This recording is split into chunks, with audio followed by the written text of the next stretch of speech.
3, go!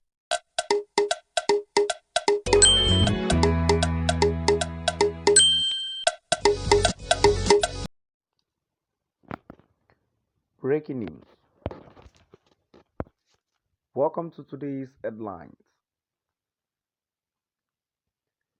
Clerïç seeks forgiveness for receiving transport money from Tinubu. Clerïç seeks forgiveness for receiving transport money from Tinubu. To my dear listeners from wherever you're listening from, please stay tuned as I read today's news.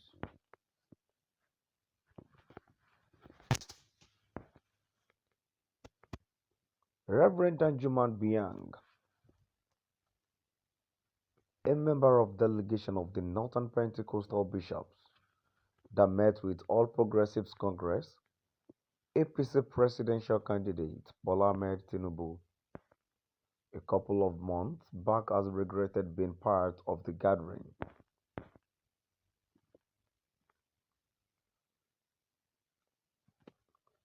The Guardian gathered that the cleric posted the remorse in a WhatsApp group, Blunt Truth, where he explained what transpired at the meeting.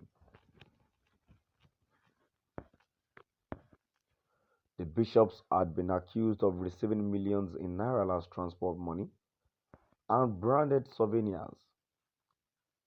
Contacted, Biang, who confirmed this attendance, explained that the religious leaders visited the politicians to table their grievances with northern governance.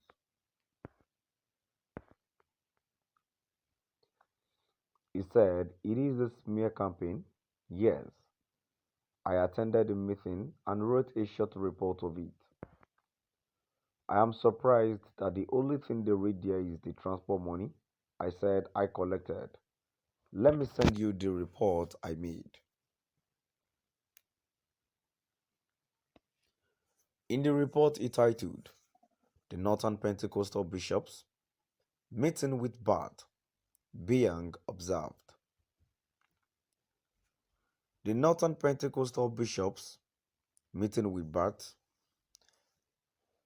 It is true that the Northern Pentecostal Bishops, under the leadership of Archbishop John Praise Daniel, who is the National Vice President of Pentecostal Fellowship of Nigeria PFN and Chairman of Northern Pentecostal Bishops, called for the meeting in Abuja. The meeting was enlarged to include all Pentecostal archbishops, bishops and apostles from the north, with about 100 people in attendance." He said one of the organizers, Bishop Jonas Katong, invited him, explaining the Katong held that the church in Nigeria most times plays the politics of exclusion, often with grievous consequences when the outcomes manifest.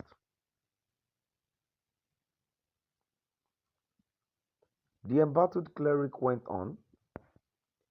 Katong said there is nothing wrong in interfacing with all political aspirants and candidates, even with the ones we do not share in their manifestos or those we think are not likely to win, to hear what they have to offer and have the opportunity to express our fears and challenges if they eventually win the elections. This made much sense to me, and I decided to attend the meeting. And I thank God I did. Bola Ahmed Tinubu personally came to the meeting without much fanfare. For almost an hour, it took time to try and convince us that in all his political, public, and private life, he had never been a religious bigot who discriminated against Christians and gave several examples to buttress this. He, Tinubu, explained also that he didn't choose Senator Kashim Shettima as his deputy to spite or despise Christians in the North, but only as a political strategy to win the election. He therefore pleaded that conscious effort must be made by all concerned to try and play down the role of religious in politics and governance in Nigeria. After the speech, I was one of the three attendees who were permitted to respond by way of comment and quotient. I appreciated the point he had made, but made him realize that the situation in the North was quite different from what obtained in the South.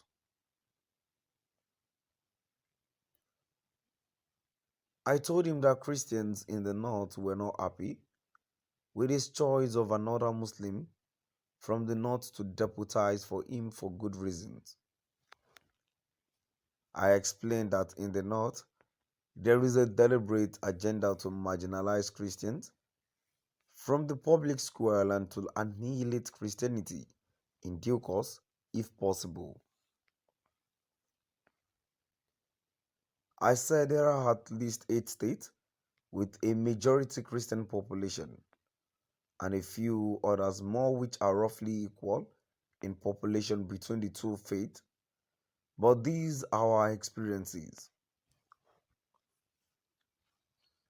In this government, there are more than 30 ministers in the Federal Executive Council from the North and Abuja, but we have only 2 Christians who are ministers among them.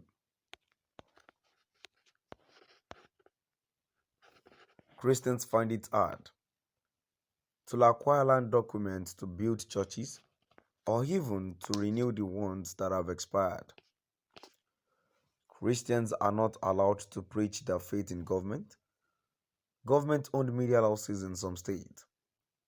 The teaching of Christian Religious Studies (CRS) and or Bible Knowledge (BK) has been banned in public schools in many states, including Borno, in which the ban was done by the man he had chosen to deputize for himself. So my dear listeners, now I've come to the end of our today's news. Please do drop by the comment section